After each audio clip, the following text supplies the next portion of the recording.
The moment a nation starts hiding battlefield realities from its own people, trust begins to collapse. And right now, Americans are being buried under distractions while events across the Middle East spiral towards something far more dangerous. A U.S. military aircraft reportedly shot down, nuclear-related facilities erupting in flames, drone strikes spreading across strategic infrastructure, and political leaders scrambling to control the narrative before the public starts asking the hard questions. This is not a routine news cycle. This is the kind of geopolitical instability that changes economies, redraws alliances, and drags nations into conflicts they never intended to fight.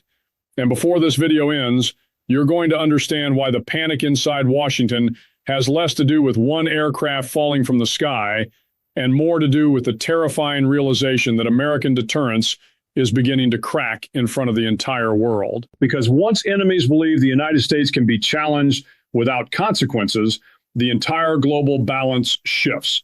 And what comes next will challenge everything you think you know. Reports emerging from Middle Eastern and regional media claim that a U.S. MQ-9 Reaper drone was shot down over Yemen's Marib province. Not damaged, not intercepted, destroyed. Burning wreckage scattered across the ground. Videos circulating online appeared to show fragments of the drone alongside missile components believed to be associated with Hellfire systems carried by American unmanned aircraft. Now understand what that means. The MQ-9 Reaper is not just another drone. It represents one of America's most recognizable symbols of modern military dominance: surveillance, precision strikes, intelligence gathering, psychological pressure. For 2 decades, platforms like the Reaper gave the United States unmatched reach across hostile territory. But today, the battlefield is changing. Militant groups and regional powers are adapting faster than Washington expected. Cheap drones, asymmetric warfare, mobile missile systems, electronic disruption, these are no longer isolated threats. They are becoming a coordinated strategy designed to bleed advanced militaries through attrition. One drone at a time, one ship at a time, one air defense failure at a time. And if you think this is only happening in Yemen, you're missing the larger picture. Because the Middle East is becoming a live fire laboratory for the next generation of warfare. At the same time these reports surfaced, tensions exploded across multiple fronts. Saudi Arabia announced that drones entered its airspace from Iraq. The United Arab Emirates confirmed drone-related incidents near critical infrastructure connected to the Baraka nuclear facility. Israel reportedly experienced a massive explosion near a sensitive military area, followed immediately by conflicting explanations and controlled messaging. That pattern matters. When governments begin issuing contradictory explanations during a crisis, it usually means one thing: they are trying to buy time. Time to assess damage, time to avoid panic, time to determine whether retaliation will trigger a larger war. And meanwhile, financial markets are already reacting. Oil volatility, treasury instability, rising bond yields, pressure on mortgage rates. Investors understand something many politicians refuse to admit publicly. Instability in the Persian Gulf affects the entire world economy within hours. Energy routes, shipping lanes, insurance markets, military readiness, all of it becomes vulnerable when conflict spreads near strategic choke points like the Strait of Hormuz. This is why military professionals never celebrate escalation. Because escalation is easy, control is hard. And right now, control appears to be slipping. But if you think the most dangerous part of this story is the destruction of military hardware, you're not ready for what's coming next. Because the information war may be even more dangerous than the military conflict itself. While these events unfolded, political distractions flooded social media. Memes, AI-generated imagery, provocative rhetoric, emotional bait designed to dominate headlines, while larger strategic failures remain buried beneath noise and outrage. History teaches us something important. When leaders lose control of reality, they often attempt to control perception instead. But perception cannot stop missiles. Perception cannot stabilize markets. Perception cannot reassure allies watching American systems fail in real time. And America's allies are watching very carefully right now. The Gulf states are watching. Israel is watching. China is watching. Russia is watching. Iran is watching. Every nation is measuring American resolve against American capability. Those are not the same thing. Capability means possessing military power. Resolve means being willing to absorb the costs required to use it. The world is now testing both simultaneously. And meanwhile, another dangerous trend is emerging beneath the surface. Regional powers are beginning to act independently instead of waiting for Washington's direction. That is one of the clearest warning signs of declining strategic confidence. When allies no longer believe centralized leadership can guarantee stability, they start preparing for survival on their own terms. That creates fragmentation. Fragmentation creates miscalculation. And miscalculation creates wars nobody originally intended to fight. Look carefully at what is happening. The UAE discussing deeper military involvement. Iran issuing warnings about retaliation. Proxy groups increasing drone operations. Energy infrastructure mysteriously erupting in flames. Political leaders publicly threatening escalation while privately attempting negotiations. This is how major conflicts begin, not with one dramatic announcement, but with dozens of overlapping crises spiraling together until nobody can control the momentum anymore. And the American people deserve honesty about that reality, because honesty is the first responsibility of leadership, not propaganda, not theater, not distraction. Real leadership means telling citizens the truth, even when the truth is uncomfortable. Here's the uncomfortable truth. The battlefield advantages America enjoyed for decades are narrowing. The age of uncontested dominance is ending. Low-cost drone warfare has changed the equation. A $30 million drone can now be threatened by weapon systems built at a fraction of the cost. Swarm attacks overwhelm defenses. Critical infrastructure becomes exposed.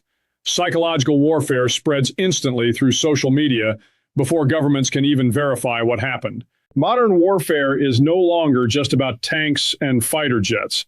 It is about narrative speed, economic endurance, cyber capability, supply chains, public morale, and above all, it is about adaptation. The side that adapts fastest survives. That lesson has been written in blood across every battlefield in human history. But there's another layer to this crisis that should concern every American citizen, regardless of political affiliation: the growing normalization of permanent instability.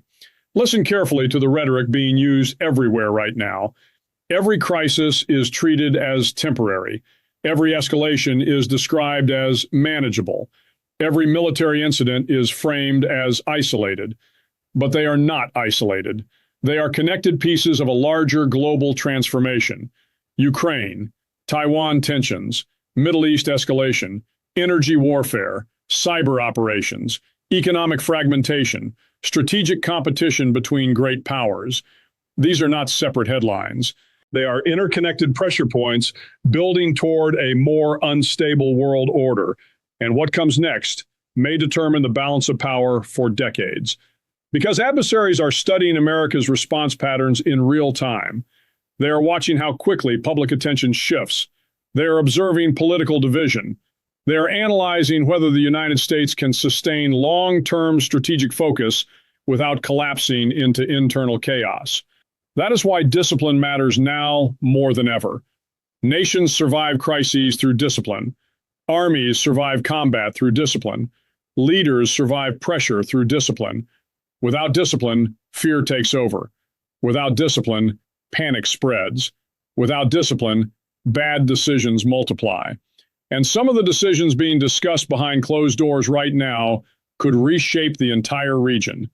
Military retaliation, expanded naval deployments, proxy escalation, direct strikes on infrastructure, economic warfare, regional mobilization. Every option carries consequences.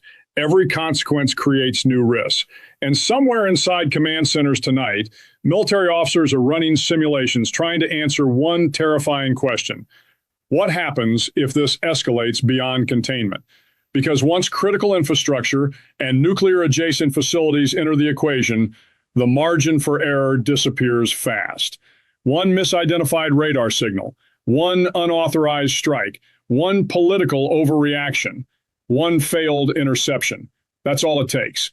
History is filled with wars that leaders believed would remain limited until suddenly they weren't. And if you think that possibility is exaggerated, remember this. Nearly every major conflict in modern history began with governments insisting escalation would remain under control, until it didn't. Now add economic pressure to the equation. Rising yields, inflation concerns, energy volatility, global uncertainty. War is expensive. Instability is expensive. Strategic confusion is expensive. The markets understand that. That's why investors react violently whenever conflict threatens critical trade routes or energy infrastructure. Confidence evaporates quickly during uncertainty, and once confidence disappears, restoring it becomes incredibly difficult. This is why serious leadership requires calm under pressure, not performative outrage, not endless online theatrics, not emotional manipulation. Calm, discipline, clarity. The American people do not need more noise. They need leaders willing to explain reality honestly. And the reality is this: the world is entering a far more dangerous phase than most citizens realize. The next decade will likely be defined by drone warfare, economic pressure campaigns, cyber disruption, strategic resource competition, and regional conflicts capable of triggering global consequences overnight. That is the battlefield of the future. And the nations that prepare mentally, economically, and militarily will survive it far better than those distracted by spectacle, because spectacle creates weakness. Discipline creates resilience, and resilience is what will determine who endures the storms ahead. So when you hear reports about aircraft being shot down, nuclear facilities erupting, or governments exchanging threats, do not dismiss them as distant events happening somewhere else in the world. These are warning signs that the international order is becoming increasingly unstable, warning signs that deterrence is eroding, warning signs that major powers are testing limits more aggressively than ever before. And the leaders who fail to recognize those warning signs early usually pay the highest price later. The question now is whether America responds with clarity and strategic discipline, or whether it continues drifting from crisis to crisis while hoping perception alone can hold the system together. Because hope is not a strategy. Preparation is. And the next phase of this conflict may arrive far faster than anyone expects. But if you think the danger ends with military escalation in the Middle East, you still haven't seen the full battlefield.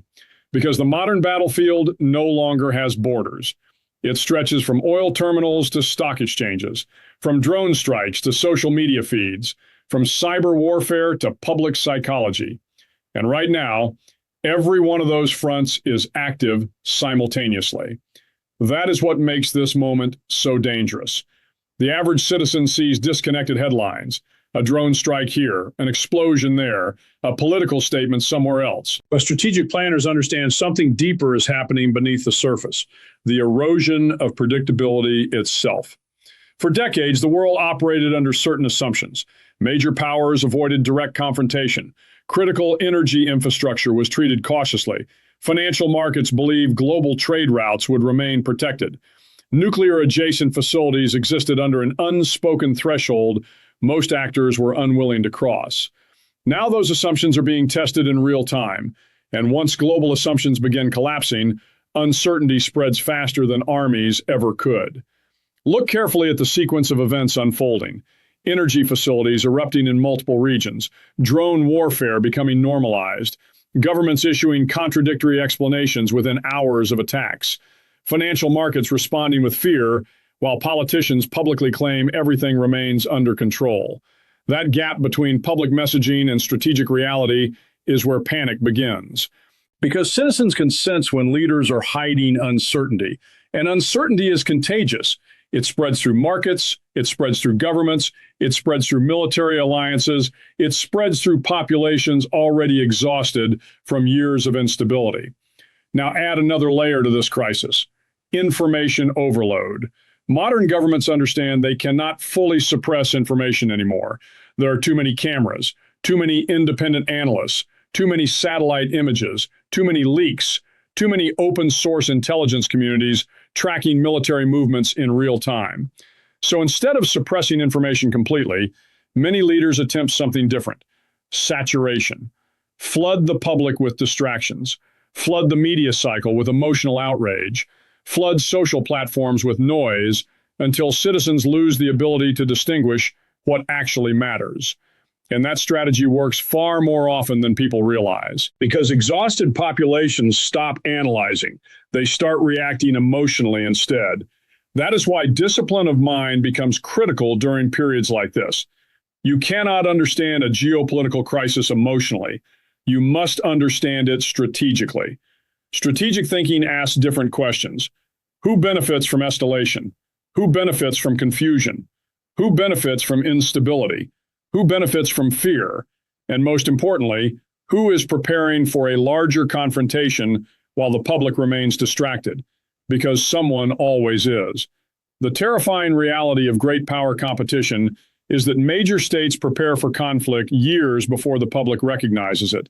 Military stockpiles, logistics networks, industrial production, energy positioning, cyber capabilities, intelligence operations. None of these appear overnight. Wars are often prepared quietly long before they become visible loudly. And right now, preparation is happening everywhere. China is studying American responses carefully.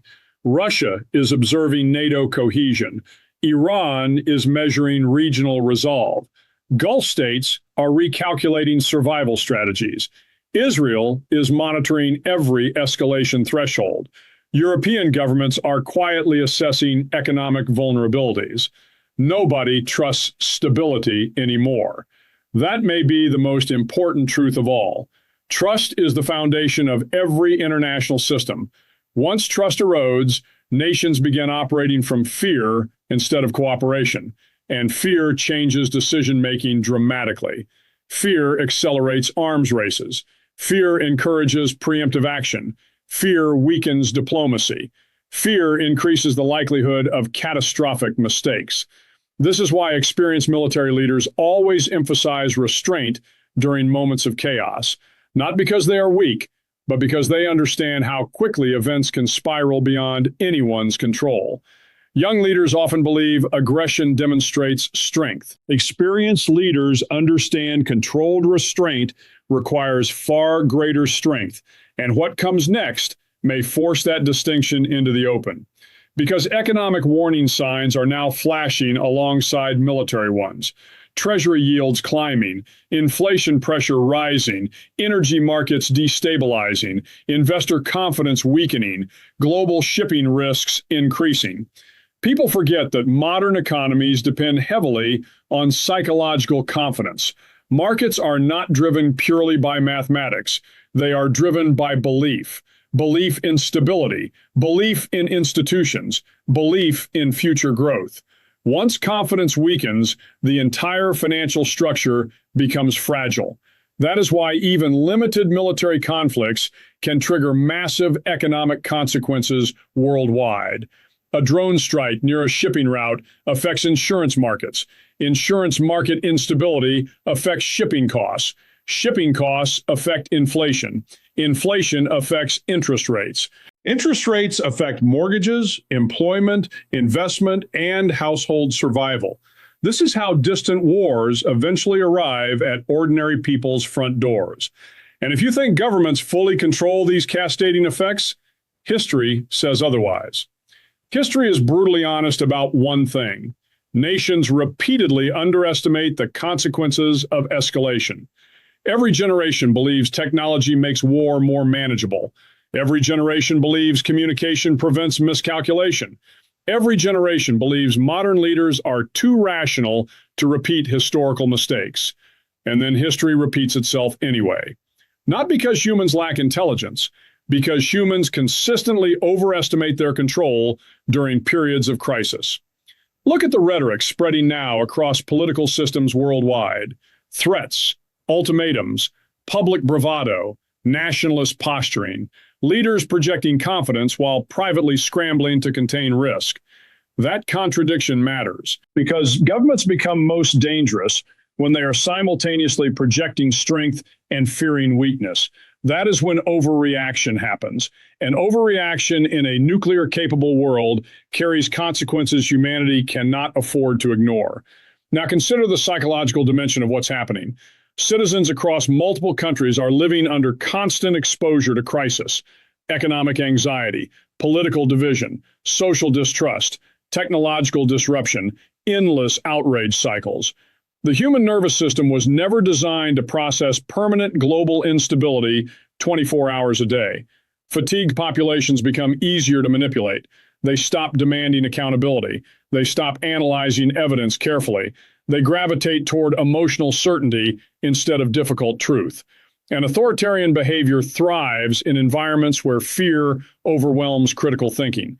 That pattern has repeated throughout history with frightening consistency. This is why strong democracies require informed citizens capable of remaining calm during uncertainty. Calm citizens ask hard questions. Panicked citizens surrender decision-making to whoever promises immediate security. And there are always leaders willing to exploit fear for power. Always. That's why this moment requires more than political loyalty or ideological tribalism. It requires maturity, strategic maturity, the ability to look beyond headlines and recognize the larger transformation underway. The world is entering an era where cheap technologies can challenge expensive military systems, where infrastructure can be disrupted remotely, where information spreads faster than governments can control it, where economic warfare may become more powerful than conventional warfare itself. This is not the Cold War. This is not the post-9/11 era. This is something entirely different. The rules are changing faster than institutions can adapt. And institutions that fail to adapt eventually collapse under pressure. But if you think collapse only happens to weak nations, history delivers another painful lesson. Powerful nations often become vulnerable precisely when they believe their dominance is permanent. Complacency is lethal. Empires throughout history rarely collapse because enemies were stronger overnight. They collapsed because internal dysfunction prevented effective response to changing realities. Political paralysis, economic overextension, strategic arrogance, information decay, loss of public trust. Those are the warning signs historians identify repeatedly. And whether people want to admit it or not, several of those warning signs are visible right now. That does not mean collapse is inevitable, but it does mean discipline becomes non-negotiable. Discipline in leadership, discipline in military planning, discipline in economic policy, discipline in public communication, discipline in separating reality from propaganda. Without discipline, nations drift. With enough drift, they eventually lose strategic direction entirely. That is why moments like this matter so much, because crises expose truth. They expose whether leaders understand consequences. They expose whether institutions remain competent under pressure. They expose whether populations can remain united during uncertainty. And perhaps most importantly, crises expose whether a society still possesses the resilience required to endure hardship without tearing itself apart. Resilience is not built during easy times. It is revealed during difficult ones. Right now, the world is entering one of those difficult periods, a period where technological warfare, economic instability, energy insecurity, and political fragmentation are colliding simultaneously. A period where small incidents can create massive ripple effects. A period where one regional conflict could trigger consequences far beyond its borders. That is why Americans and citizens everywhere must resist becoming addicted to distraction. Distraction weakens preparedness. Preparedness determines survival. And survival in the modern world requires more than military strength alone. It requires informed citizens capable of thinking critically while others panic emotionally. Because panic clouds judgment. Clouded judgment creates disastrous decisions. The leaders who navigate dangerous eras successfully are rarely the loudest voices in the room. They are usually the calmest, the most disciplined, the most capable of seeing long-term consequences while others chase short-term political victories. Those are the leaders history remembers, not the performers, not the propagandists, not the opportunists exploiting chaos for temporary applause. History remembers the steady hands. And steady hands are exactly what the world desperately needs now. Because somewhere tonight, military commanders are monitoring radar streams. Intelligence analysts are reviewing satellite imagery. Economic officials are watching bond markets nervously. Diplomats are attempting back-channel negotiations to prevent escalation. Behind every public statement, there are private fears officials rarely admit openly. Fear that deterrence may fail. Fear that escalation thresholds are becoming unclear. Fear that multiple crises could merge into one uncontrollable chain reaction. Those fears are not irrational. They are grounded in historical reality. History teaches that periods of rapid geopolitical transition are often the most dangerous moments nations face. Old systems weaken before new systems stabilize. Power balances shift unpredictably. Rivalries intensify. Miscalculations multiply. And unfortunately, humanity has entered another one of those periods. So the question is no longer whether instability is coming. It is already here. The real question is whether leaders and citizens possess the discipline, wisdom, and resilience necessary to navigate it without allowing fear, ego, or political ambition to drive the world toward catastrophe. Because in the end, civilizations are not destroyed only by external enemies.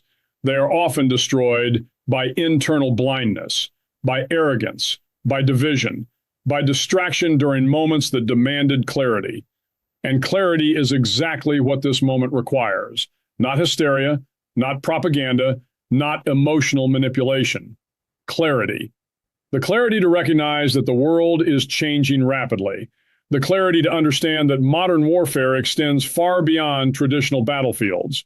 The clarity to see that information itself has become a weapon. And the clarity to recognize that disciplined leadership matters more during chaos than at any other time in history. The storms ahead may become far more intense than most people expect, but nations and people who remain disciplined under pressure can survive storms that destroy everyone else. That has always been true, and it is true now more than ever.